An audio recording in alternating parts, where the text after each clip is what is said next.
नमस्कार मित्रांनो. बऱ्याच वेळा आपल्याकडे इन्व्हेस्टर येतात जे नुकतेच जॉबला लागलेले आहेत किंवा नुसतं त्यांनी करिअर चालू केलेलं आहे, 2-3 वर्ष झालेले आहेत आणि त्यांना इन्व्हेस्टमेंट करायची राहते. सो अशांना मी बरेचसे पॉईंट सांगत असतो. पण हे सांगत असताना माझ्या असं लक्षात आलेलं की काही काही पॉईंट्स ते ऍक्सेप्ट करतात आणि काही ऍक्सेप्ट करत नाहीये. थोडंसं कन्फ्युजन आहे. सो हे कन्फ्युजन दूर करण्यासाठी मी आजचा टॉपिक निवडलेला आहे. या टॉपिकमध्ये टार्गेट ऑडियन्स जो पकडलेला आहे हा ऑडियन्स आहे 20 ते 30 वयोगटातली इन्व्हेस्टर्स ज्यांनी नुकतंच करिअर चालू केलेलं आहे आणि इन्कम जनरेशनच्या स्टेजला एक सुरुवात केलेली आहे. असा आजचा हा टार्गेट ऑडियन्स आहे. सो वेलकम तुम्हा सर्वांचं. आता आपण पाहणार आहोत की असे 10 मुद्दे आहेत की जे सुरुवातीलाच आपल्याला लक्षात घेतले गेले पाहिजे आहेत. ओके, पाहूया ते कोणकोणते मुद्दे आहेत. मी एका माइंड मॅपच्या मदतीनं हे तुम्हाला सांगण्याचा प्रयत्न करणार आहे. ओके, सो तो हा आहे माइंड मॅप. याच्यामध्ये आपण पाहणार आहोत की हे जे टार्गेट ऑडियन्स मी पकडलेला आहे हा 20 ते 30 वयोगटाचा जरी असला तरी हे मुद्दे हे सर्वांसाठी आहेत, लक्षात घेतले गेले पाहिजेत. ओके, सो याच्यामध्ये काय काय घेतलेलं आहे. Start early investment. हे तर नाही का गुळगुळीत झालेलं वाक्य आहे की इन्व्हेस्टमेंट सुरुवातीपासून केली पाहिजे, सुरुवातीपासून केली पाहिजे. हे गुळगुळीत झालेलं वाक्य आहे, तरीही ते इम्पॉर्टंट आहे. ओके, दुसरं आहे लार्ज प्रॉफिट. लार्ज प्रॉफिट म्हणजे काय पाहू आपण. तिसरं आहे फायनान्शियल प्रोडक्ट्स. वेगवेगळे फायनान्शियल प्रोडक्ट्स आहेत, त्यातलं कोणता घ्यायचा कोणता नाही घ्यायचा, किंवा फायनान्शियल प्रोडक्ट्स म्हणजे काय ते पण आता पाहू. लोन्स, कर्जाबद्दलचे काय पॉइंट ऑफ व्ह्यू लक्षात घेतले गेले पाहिजेत. लग्नाचा विषय आहे, स्वतःचं लग्न राहतं ह्या फेजमध्ये, त्याच्याबद्दलचा खर्च कसा करायचा ते पाहणार आहोत. घर, घरासंबंधीचे काय थॉट प्रोसेस असली पाहिजे. नंतर करिअर, नंतर एन्जॉयमेंट. हा मोठा फॅक्टर आहे. ठीक आहे, एन्जॉयमेंट रिलेटेड आपण इन्व्हेस्टमेंटला कशा पद्धतीनं टॅकल केलं पाहिजे. एन्जॉय पण झाला पाहिजे आणि आपली गुंतवणूक आणि हे सगळे फायनान्शियल डिसिजन पण झाले पाहिजेत. ते कसं पाहणार आहोत. नंतर 9वा पॉईंट आहे कम्पेअर आणि 10वा आहे reading. Okay, so let us start with first point, start early. मी जसं म्हटलं की गुंतवणूक करत असताना असं म्हटलं जातं की सर्वात बेस्ट वेळ कोणती, तर पहा 20 वर्षापूर्वीची ही एक वेळ आणि दुसरी वेळ आहे ती आजची. सो याचा अर्थ काय, तर जेवढं लवकर स्टार्ट करता येईल तेवढं लवकर स्टार्ट केली गेली पाहिजे गुंतवणूक. ओके, सो याच्यामध्ये अशी परिस्थिती असू शकेल काही जणांची की ज्यांनी नुकतेच करिअर स्टार्ट केलेलं आहे, जॉबला लागलेले आहेत, अर्निंग स्टेज आहे आणि त्यांना त्यांच्यावरती फायनान्शियल बर्डन नाही आहे. म्हणजे घरातलं कुठल्या कर्जाचं देणं नाहीये, आई वडिलांनी जो शिक्षणासाठी खर्च केलेला आहे तो त्यांच्या कपॅसिटीनुसार केलेला आहे, त्याचं बर्डन मुलांवरती काहीही नाही आहे. असा एक प्रकार. दुसरा प्रकार आहे की ज्यांच्या शिक्षणासाठीच कर्ज आहे, मग त्यांना ज्यावेळेस अर्निंग चालू झालेलं असते त्यावेळेस कर्ज फेडणं हे पहिलं कर्तव्य येतंय. असा एक ग्रुप मी पकडलेला आहे. आणि तिसरा पॉइंट घेतलेला आहे की जर ह्याही कंडिशनमध्ये जर गुंतवणूक करायची असेल तर कुठं करायची ते. सो असे हे 3 पॉइंट्स आहेत. सो याच्यामध्ये पहिल्यांदा पाहू की ज्यांची अशी परिस्थिती आहे की अर्निंग स्टार्ट केलंय आणि घरची जबाबदारी काही नाहीये, बऱ्यापैकी पैसे शिल्लक राहतात, तर अशा वेळेस गुंतवणूक केली पाहिजे. पण किती केली पाहिजे हे आता आपण पाहणार आहोत. याच्यामध्ये लक्षात घेतलं गेलं पाहिजे की इन्कमच्या 70 ते 80% गुंतवणूक केली पाहिजे. म्हणजे दुसरं काहीच काम करायचं नाही आहे. म्हणजे जो काही इन्कम येईल तो रेग्युलर बेसिक खर्चाला जो लागतो आपल्या, म्हणजे खाणं पिणं, थोडंसं ट्रॅव्हलिंग वगैरे, जिथं कुठं आपण ऑफिसला जात असो तिथं, त्याच्या व्यतिरिक्त कुठेही खर्च करायचा नाहीये. 70 ते 80% खर्च करायचं, सॉरी इन्व्हेस्टमेंट करायची. सो हे थोडस डायजेस्ट होणार नाहीये, पण ही अत्यंत गरजेची स्टेप आहे.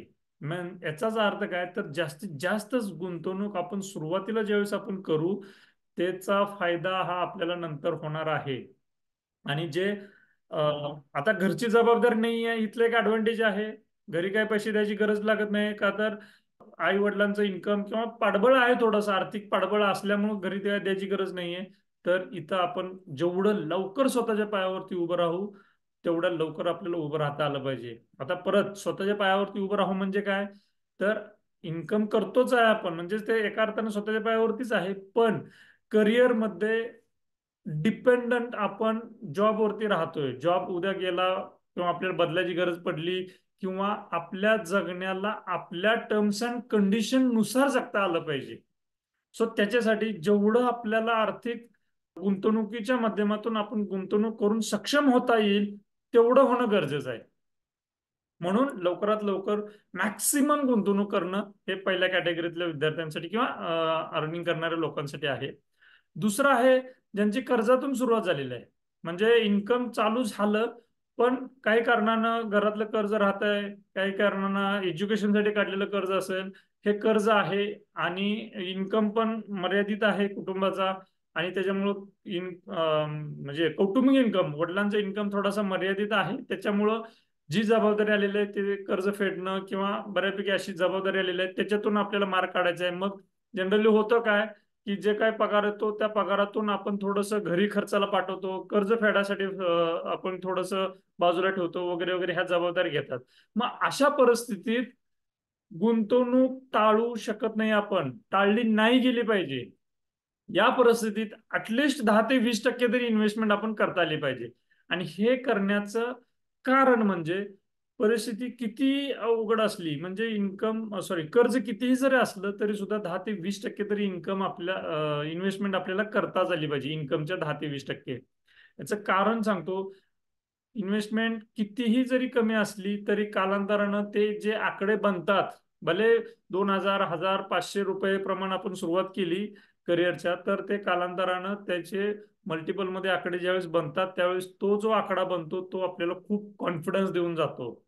त्यामुळं काहीच न करण्यापेक्षा ही डिसिप्लिन बाळगणं अत्यंत गरजेचं आहे.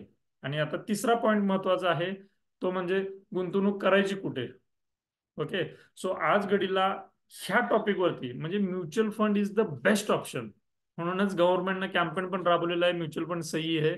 जे पण काय लॉंग टर्मचे गोल्स आहेत आपले, मग रिटायरमेंट असेल, आपलं लग्न, फॅमिलीतले काय छोटे मोठे गोल्स असतील, घर घेणं गाडी घेणं वगैरे, हे सगळे गोल्स हे लॉंग टर्म साठी पूर्ण करण्यासाठी हे mutual fund the best option आहे. ओके, म्युच्युअल फंड रिलेटेड काही प्रश्न असतील, काही प्रॉब्लेम असतील तर आपल्या ह्याच चॅनलवरील इतर तुम्ही व्हिडिओ पहा, त्याच्यामध्ये म्युच्युअल फंड रिलेटेड मी अधिक सविस्तर माहिती सांगण्याचा प्रयत्न केलेला आहे. सो उत्तर हे स्पष्ट येतं की म्युच्युअल फंड मध्येच आपल्याला गुंतवणूक केली गेली पाहिजे. पुढचा असा पॉइंट आहे लार्ज प्रॉफिट. आता हा लार्ज प्रॉफिट म्हणजे काय, हे थोडस ना सायकोलॉजिकली आपल्याला समजलं गेलं पाहिजे. कारण या वयोगटामध्ये आपल्याला रिस्क टेकिंग ऍबिलिटी आपल्याकडे प्रचंड राहते. मग याच्यामध्ये आपण कोणताही निर्णय ज्यावेळेस आपण घेतो त्यावेळेस एक धाडस असतं, थोडस कॅल्क्युलेटिव्ह असतो आपण, आणि डिसिजन लगेच घेऊ शकतो आपण. अशी मानसिकता असल्यामुळं चुकीचे निर्णय होऊ शकतात, ते चुकीचे निर्णय टाळायचे आहेत. मग कोणकोणते चुकीचे निर्णय होऊ शकतात, त्यापैकी पहिला आहे, जर नोकरी करत असेल तर त्याला वाटत असतं की आपल्याला बिझनेस स्टार्ट केला पाहिजे. मग बिझनेस साठी तो नोकरी करत असताना काही ना काहीतरी धडपडतो, अनेक लोकांची चर्चा करतो, हे करतो ते करतो, आणि आपण बिझनेस स्टार्ट केला पाहिजे या मानसिकतेतून काही ना काहीतरी बिझनेसच्या रिलेटेड थोडीशी इन्व्हेस्टमेंट करत राहतो, थोडस हालचाल करतो, ज्याच्यामध्ये पैसे गुंतवायची वेळ जरी आली तर तो मागोपुढं पाहत नाही.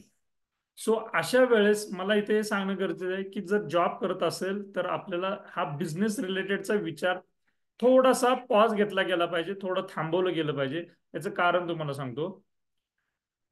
कारण हेच आहे की जोपर्यंत आपल्याला आपला बेअर मिनिमम खर्च जो आहे, कमीत कमी आपल्याला जो काही खर्च लागतो, जसं आपल्याला स्वतःचा खर्च स्वतः भागवणे येतपर्यंतचा, तो जोपर्यंत पॅसिव्हली जोपर्यंत येत नाहीये तोपर्यंत आपल्याला प्रॉपरली म्युच्युअल फंडच्या माध्यमातून इन्व्हेस्टमेंट करायची आहे. म्युच्युअल फंड मध्ये चांगली वेल्थ क्रिएट होते, थोडासा वेळ दिला तर भरपूर पैसे येतात त्याच्यातून.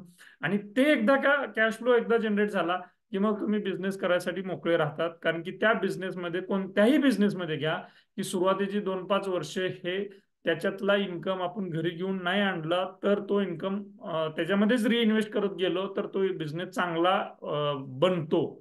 ओके, सो त्याच्यासाठी म्हणून आपल्याला ताबडतोब लगेच बिझनेस स्टार्ट करण्याची काही डिसिजन घेण्याची काही गरज नको आहे. कारण फोकस हा आपला म्युच्युअल फंडच्या माध्यमातून इन्व्हेस्टमेंट करण्यावरती राहिला पाहिजे. दुसरा पॉइंट आहे, शेअर मार्केटच्या ट्रेडिंग मध्ये पण काही लोक धाडस करतात, वेळ राहतो, रिस्क टेकिंग ऍबिलिटी राहते, त्याच्यामुळे ते धाडस करतात. सो हे ट्रेडिंग करणं ह्याच्यापेक्षा मानसिकता आपली ही इन्व्हेस्टमेंट कडे गेली गेली पाहिजे. कारण की ट्रेडिंग हे शॉर्ट टर्म मेंटॅलिटी राहते. शॉर्ट टर्म मध्ये आपली वेल्थ नाही क्रिएट होत. भलेही आपल्याला चार पैसे आकड्यांमध्ये आलेले दिसत असतील तरी वेल्थ क्रिएट होत नाही. त्यामुळे ही चूक टाळली गेली पाहिजे. आणि तिसरा महत्वाचा पॉईंट आहे, या फेजमध्ये आपल्याला खऱ्या अर्थानं स्किल डेव्हलपमेंटवरती फोकस केला गेला पाहिजे, ना की पैशांवरती. म्हणून लार्ज प्रॉफिट, पैसा जास्ती कुठून येतोय हे या स्टेजमध्ये इम्पॉर्टंट नाहीये. या स्टेजमध्ये आपल्याला आपलं स्किल कसं डेव्हलपमेंट करता येईल. जसं की आता आपल्याला जर जॉब करत असेल तर पब्लिक स्पीकिंग, स्पोकन इंग्लिश असेल, बिझनेस कम्युनिकेशन असेल, बिझनेस कम्युनिकेशन मध्ये रिटर्न असेल, वर्बल असेल, व्हॉट एव्हर, हे सॉफ्ट स्किल म्हणतात त्याला. हे सॉफ्ट स्किल डेव्हलपमेंटवरती आपल्याला स्किल डेव्हलपमेंटच्या माध्यमातून फोकस करता आला पाहिजे. आपल्याला त्याच्यावरती मेहनत घेतली गेली पाहिजे. हे सॉफ्ट स्किल डेव्हलप करणं अत्यंत गरजेचं आहे ह्या स्टेजमध्ये. पुढचा असा पॉईंट आहे फायनान्शियल प्रोडक्ट्स. आता इथं हे फायनान्शियल प्रोडक्ट्स म्हणजे काय हे समजून घेतलं गेलं पाहिजे. तर जे इन्शुरन्स असतील, इन्शुरन्समध्ये पण भरपूर प्रकार आहेत. एंडोमेंट प्लॅन्स आहेत, फिक्स रिटर्न देणारे प्रोडक्ट्स आहेत, टर्म इन्शुरन्स आहे, हेल्थ इन्शुरन्स आहे, किंवा इन्व्हेस्टमेंट रिलेटेड पाहिलं गेलं तर म्युच्युअल फंड आहे, शेअर मार्केट आहे, पीपीएफ, एनपीएस, आरडी, एफडी वगैरे अशा हे अनेक फायनान्शियल प्रोडक्ट्स आहेत हे. सो ह्याच्यातील फायनान्शियल प्रोडक्ट निवडताना अत्यंत दक्षता घेतली गेली पाहिजे. ती म्हणजे कोणीतरी सांगतंय म्हणून आपण नाही घेतलं गेलं पाहिजे. म्हणजेच सर्टिफाईड फायनान्शियल प्लॅनरच्या माध्यमातून त्यांनी जे सांगितलेलं आहे ते प्रोडक्ट्स आपण घेतले गेले पाहिजेत. आणि मोस्टली या स्टेजमध्ये avoid endowment plans. Endowment plan म्हणजे जिथं इन्व्हेस्टमेंट पण राहते आणि सिक्युरिटी पण कव्हर केली जाते, म्हणजे गुंतवणूक पण राहते आणि विमा पण असतो. असे जे प्रोडक्ट्स आहेत त्याला एंडोमेंट प्लॅन्स म्हणतात. हे एंडोमेंट प्लॅन्स हे अवॉइड केले गेले पाहिजेत. मग करायचं काय, तर प्युअरली इन्व्हेस्टमेंट करायची, प्युअरली टर्म इन्शुरन्स घ्यायचा. आता इथं तुम्ही एक थोडासा होमवर्क करा. त्याच्यामध्ये ज्यांचं वय 40 क्रॉस केलेलं आहे, 45-50च्या जवळपास आलेले आहेत, की ज्यांनी अर्निंग स्टार्ट केल्यानंतर एंडोमेंट प्लॅन घेतलेले आहेत. मी परत सांगतो, एंडोमेंट प्लॅन म्हणजे इन्व्हेस्टमेंट प्लस सिक्युरिटी, विमा आणि गुंतवणूक असं प्रोडक्ट असलेलं हे एंडोमेंट प्लॅन. त्यांना तुम्ही विचारा, त्यांचा अनुभव घ्या, तुम्हाला लक्षात येईल की मी हे काय म्हणतोय ते. ओके. ज्याच्यामध्ये तुमच्या हे लक्षात येईल की ज्यांनी ज्यांनी हे घेतलेलं आहे ते त्यांना थोडासा कुठे ना कुठेतरी पश्चाताप येतोय की आपण चुकीचं प्रोडक्ट घेतलेलं आहे ते. आता मला याच्यामध्ये डिस्क्लेमर द्यायचं आहे की कोणत्या कंपनीबद्दल मला काही बोलायचं नाही इथं. कारण हे जे प्रोडक्ट्स आहेत एंडोमेंट प्लॅन, हे वयानुसार परिस्थितीनुसार हे ठरवले गेले पाहिजेत. पण या वयोगटासाठी हे अनुकूल नाही आहेत हे प्रोडक्ट्स. ओके. पुढची गोष्ट आहे लोन्स. आता लोन बद्दल इथं डायरेक्टली मला हे म्हणायचं आहे की डायरेक्टली अवॉइड लोन्स. काहीही कितीही जरी परिस्थिती असली तरी लोन घ्यायचंच नाहीये. थोडंसं हे डिसिप्लिन बाळगायचे. याचं कारण तुम्हाला सांगतो. मोस्टली टू व्हीलर असेल, फोर व्हीलर असेल, पर्सनल लोन असेल, याच्यासाठी लागणारं कोणतंही डिसिजन घ्यायचंच नाहीये. बँकांना श्रीमंत करायचा डिसिजन आपण थांबवला गेला पाहिजे. लोन घेतले काय होतंय, ईएमआय चालू होतात. ईएमआय चालू झालं की ईएमआय जो प्रिन्सिपल प्लस इंटरेस्ट हे दोन्ही मिळून ठरवलेला तो ईएमआय असतो. मग ह्या चक्रात आपण अडकायचंच नाहीये. मग काय करायचं, ह्या वस्तू घ्यायच्या नाहीत का, तर घ्यायच्या, पण कशा घ्यायच्या, ईएमआय ला रिप्लेस करायचं एसआयपी मध्ये. पहा मी काय म्हणतोय, ईएमआय ला रिप्लेस करायचं एसआयपी मध्ये. आज इमिडिएटली आपल्या सॅलरीच्या आधारे किंवा इन्कम प्रूफच्या आधारे इमिडिएटली आपल्याला लोन भेटतंय ना, तर ते लोन घ्यायचं नाही, तर पहिला एसआयपीच्या माध्यमातून आपण थोडीशी वेल्थ क्रिएट करायची आणि त्याच्यानंतर मग आपण हा डिसिजन घ्यायचा. पण लोन घेणं हे टाळायचं. बँकांना श्रीमंत करायचा जो प्रकार आहे तो कुठेतरी स्टॉप करायचा. ईएमआय जे चाललेलं असते त्यातनं बाहेर पडून आपल्याला एसआयपी करता आली पाहिजे. आपला माइंडसेट हा लोन पासून शिफ्ट होऊन इन्व्हेस्टमेंट करती गेला गेला पाहिजे. ठीक आहे. पुढचा आहे मॅरेज. तर इथं एक महत्वाचा मुद्दा आहे, स्वतःचं लग्न. सो स्वतःच्या लग्नासाठी लागणारा पैसा मोस्टली लोक स्वतःच्या इन्कमच्या स्टेज पासून सुरुवातीला साठवतात आणि तो नंतर आपल्या लग्नासाठी वापरतात. मग जेवढं काही साठवलेलं राहतं ते सगळं त्या इव्हेंटसाठी खर्च होऊन जातं. परत मग शून्यातून सुरुवात होते. सो अशा परिस्थितीमध्ये माझं एक थोडंसं वेगळं ओपिनियन आहे. पहा पटतंय का. ते ओपिनियन असं आहे की कम्प्लिटली लग्नाच्या खर्चासाठी आपल्या घरच्यांवरती अवलंबून राहायचं. आपल्या खिशातला अजिबात त्या लग्नासाठी म्हणून पैसा खर्च करायचा नाहीये. याचं महत्वाचं कारण लक्षात घ्या. जो पण काही खर्च आहे तो आपले आई वडील आपले कुटुंबीय सक्षम आहेत खर्च करण्यासाठी, त्याची अजिबात काळजी करायची नाही. लहानाचं मोठं आपल्याला एवढ्या स्टेजपर्यंत केलेलं आहे, तर हे लग्न काय, लग्नाचा खर्च काय त्यांच्यासाठी मोठा नाही आहे, त्याच्यामुळे लगेच इमोशनली तिथे अटॅच व्हायचं नाही. पण लग्नाचा खर्च आपल्या इन्कमच्या जीवावरती अजिबात करायचं नाही, कम्प्लिटली डिपेंड राहायचं, याच्यात कुठं कमीपणा बाळगायचं नाही. याचं महत्वाचं कारण सांगतो. कारण असं आहे की ज्या वेळेस आपण मोठे होऊ, आपली जबाबदारी वाढते, त्या आपलं कुटुंब होतं, लग्नानंतर मुलं बाळ, मुलांचं शिक्षण वगैरे हे हा सगळा घोटाळा वाढत जातो.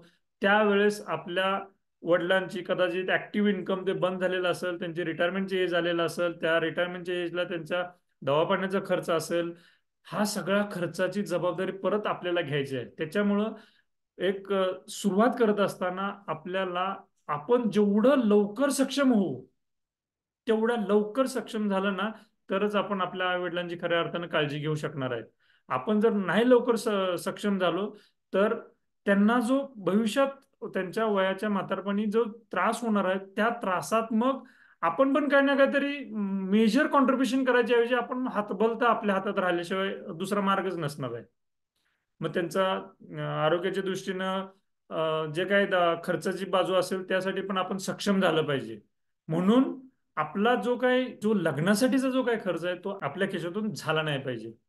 जो पण काय असेल तो त्यांच्या कुवतीनुसार जेवढा खर्च करतील तेवढा ओके म्हणायचं आणि संपला. त्याच्यानंतर जो काही संसारासाठी लागणार आहे तो गाडा जेवढा लवकर आपण सक्षम होऊ तेवढं लवकर सक्षम होणं हे टार्गेट पाहिजे. तरच खऱ्या अर्थानं आपण आपल्या आई वडिलांसाठी खंबीर उभे राहू पाठीशी, कोणत्याही खर्चासाठी, कोणत्याही त्यांना सुख सुविधा पुरवण्यासाठी. मग त्यांना कुठं फिरायला जाणं असेल, त्यांच्या कुठं तीर्थ ठिकाणी, कुठल्या चांगल्या ठिकाणी वगैरे, सगळ्यासाठी आपल्याकडे थोडा तरी पैसा शिल्लक राहिलाच पाहिजे.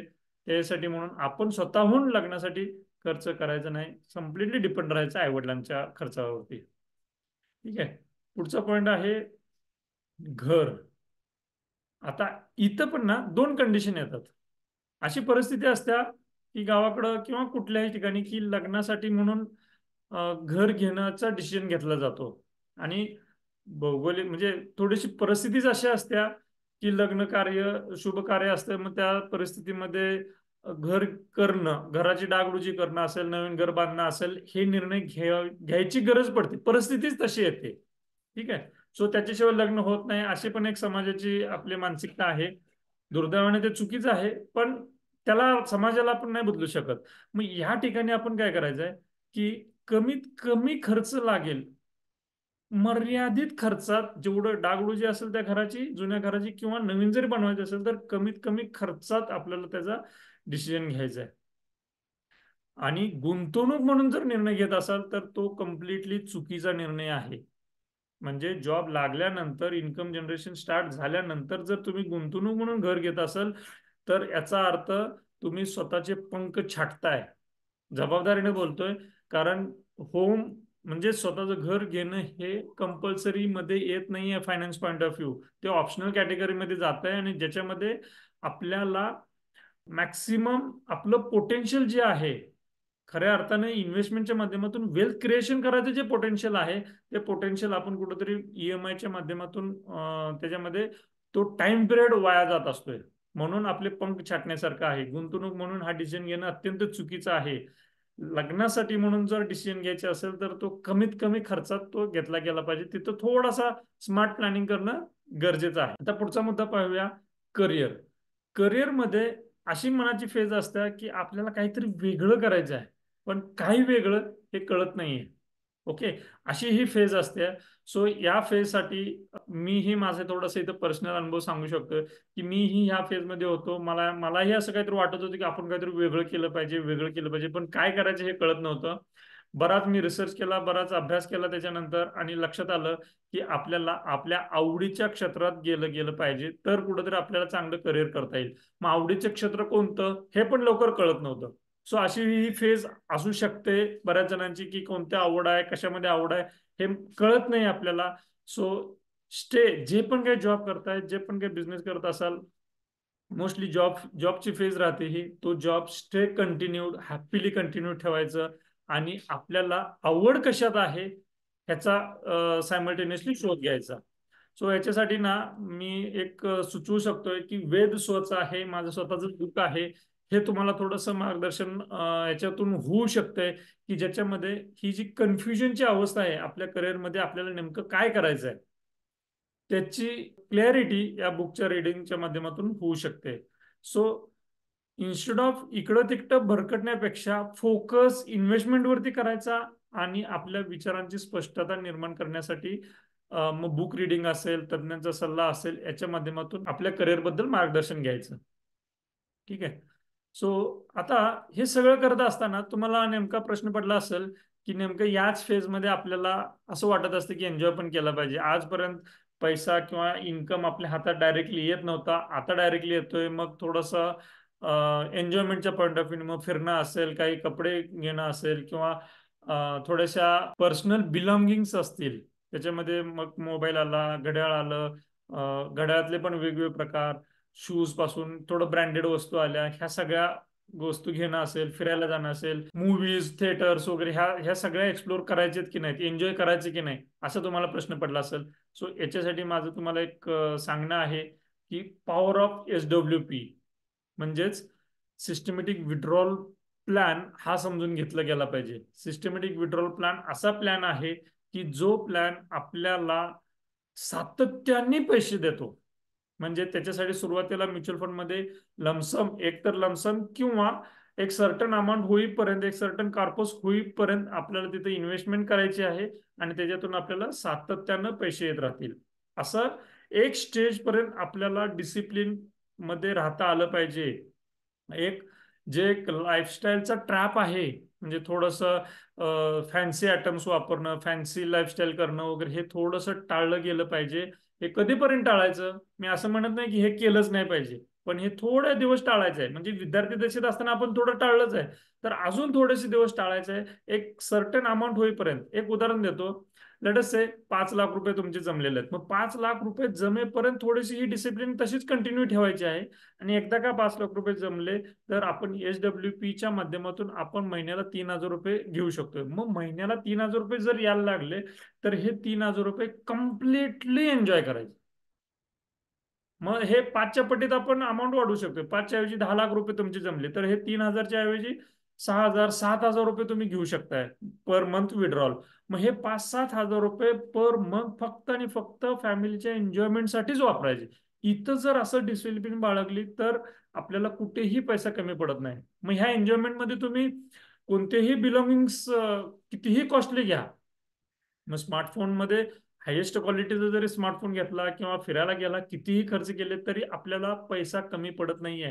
सो ही थोडीशी डिसिप्लिन बाळगणं गरजेचं आहे. त्यासाठी SWP समजून घेणं गरजेचं आहे.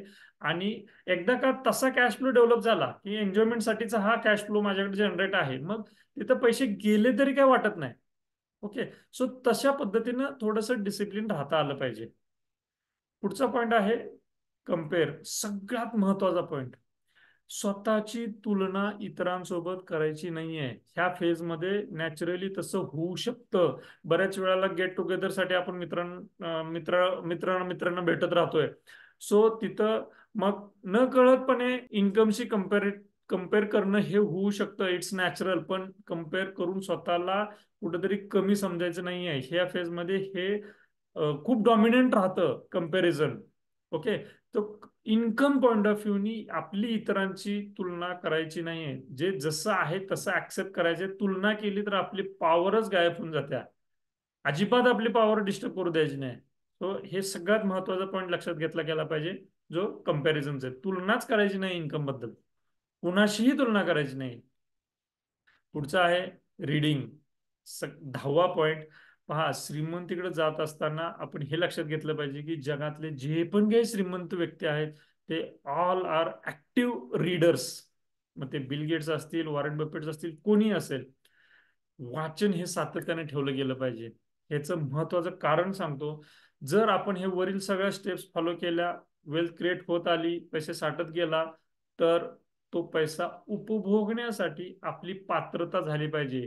नाहीतर मी असं आजपर्यंत अनेक लोकांचं असं पाहिलेलं आहे की थोडं स्वतःला चिमटा काढून पैसे साठवले जातात, पैसे एकदा बल्क मध्ये बनले की असं कोणतरी मार्केटमधून कोण ना कोणतरी आपल्याला त्याच्याशी गाठभेट होते, तो काहीतरी सांगतो की इकडे इन्व्हेस्ट करा, तिकडे इन्व्हेस्ट करा, असं आहे तसं आहे, आणि ते सगळे साठलेले पैसे असतात ते तिकडून काढतो आणि कुठेतरी चुकीचा निर्णय घेतला जातो. आणि हे कशामुळे होतं, तर आपली मानसिकताच नसते. हा बनलेला जो पैसा आहे हा वापरण्याची, हा सांभाळण्याची आपली मानसिकता नसते. आणि ती मानसिकता निर्माण होण्यासाठी आपल्याला सातत्यानं रीडिंग करता आलं पाहिजे. मग हे रीडिंग ज्या टॉपिकचं तुम्हाला आवडते त्या टॉपिक मधलं तुम्ही करा. कोणत्याही टॉपिकचं रीडिंग केलं तरी सुद्धा आपल्याला एक जाणीवेच्या नेणिवेच्या पातळीवरती असा संस्कार होतो की आपली मॅच्युरिटी वाढते. आणि हीच मॅच्युरिटी आपल्याला वाढलेला पैसा हा सांभाळण्यास आपण पात्र राहतोय, आपली पात्रता बनत राहते. ओके. सो असे हे 10 पॉइंट्स असे आहेत की जे मला ह्या वयोगटासाठी 20 ते 30 या वयोगटातल्या विद्यार्थ्यांसाठी किंवा लोकांसाठी मला हे सांगणं अत्यंत गरजेचं वाटतं की हे जर फॉलो केलं तर लवकर तुम्ही आर्थिक सक्षम व्हाल, आर्थिक डिसिप्लिनच्या माध्यमातून तुम्ही रिटायर अर्ली होऊ शकाल, आणि पैशांचा कॅश फ्लो चांगला येईल, नक्कीच येईल अशी एक खात्री वाटते. सो याच्या रिलेटेड अजून काही प्रश्न असतील तर मला कमेंटमध्ये कमेंट करायला विसरू नका. आणि याच्यामध्ये 11वा असा पॉइंट आहे की जो मी याच्यामध्ये उल्लेख केलेला नाही आहे, तो असा पॉइंट आहे की आपल्या ह्या सगळ्या फायनान्शियल जर्नीसाठी एक अधिकृत चांगला ऍडवायझर सोबत घ्या. चांगला ऍडवायझर हा तुमच्यासाठी अतिशय महत्वाचा आहे. कारण तुम्हाला छोट्या छोट्या गोष्टी असतील की तुम्ही डायरेक्टली त्या व्यक्तीला प्रश्न विचारू शकताय, त्या व्यक्तीचं मार्गदर्शन घेऊ शकताय, क्रॉस क्वेश्चन करू शकताय, तो तिथं तुमचं शंकांचं निरसन करेल की ज्याच्यामुळे तुमचे फायनान्शियल डिसिजन्स हे स्मूथली आणि चांगले होतील. ओके. तुम्हाला जर कोणता ऍडवायझर भेटत नसेल तर मला या नंबरवरती संपर्क करायला विसरू नका. मी तुम्हाला पुरेपूर माझ्या पद्धतीने माहिती देण्याचा आणि मार्गदर्शन करण्याचा प्रयत्न करेन. ओके. व्हिडिओ हा आवडला असेल तर नक्की तुम्ही इतरांना शेअर करा. इतरांच्या आयुष्यामध्ये फुल ना फुलाची पाकळी या निमित्तानं पैसे येण्यास मदत करा. निसर्ग ही तुम्हाला पेराल ते उगवेल या तत्वाप्रमाणे भरभरून द्यायला तयार आहे. ओके. चॅनलला सबस्क्राईब केलं नसेल तर चॅनलला सबस्क्राईब करा. थँक्यू.